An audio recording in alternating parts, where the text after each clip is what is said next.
Bart Arconti is a junior at UNC. He faces the same challenges that other UNC students face, balancing schoolwork, sleep, and a social life. But Arconti also faces another challenge, addiction. There was never a time in my life where I didn't escape through some means, whether it be attention, video games was another one. But then when I discovered drinking and doing drugs, like that was such an instant relief. He began using drugs and alcohol when he was 13, and he struggled with addictions to substances like alcohol, oxycodone, and heroin for a long time.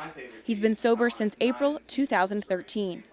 Though resisting his addictions has gotten easier, It's a struggle, but then it's just a slow progression. his addiction reaches further than just him, to his mom. My mom, obviously I'm her only child. It was really tough for her to see me doing what I was doing to myself. She definitely has a thicker wall up now. He says he's witnessed one major trend in the families of those who have addictions. When you're on the drugs and stuff like that, you're making other people around you paranoid, and they're trying to control you, and they're addicted to the whole drama of like, are you gonna steal today, or what are you gonna do? Like, you'll see people who get clean, but their parents can't let go. Aaron Post works for the UNC Wellness Center.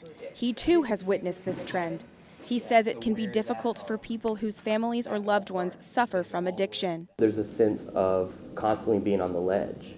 It's almost like a perpetual jack in the box, just kind of going like this, and you're just waiting for it to sometime pop out, at you. And that creates anxiety for people. He's created a program called the Ripple Effect, which will begin next month.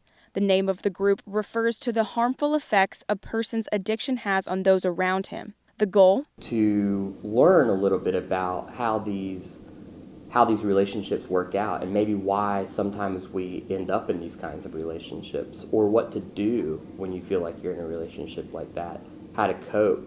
And so it's really kind of a support for the students / education for the students. Arconti has seen firsthand the benefits of programs like this.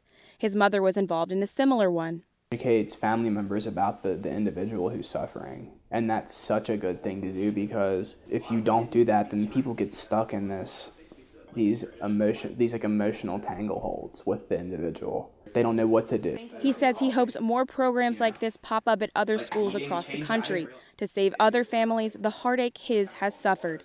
In Chapel Hill, I'm Katie Kamen reporting.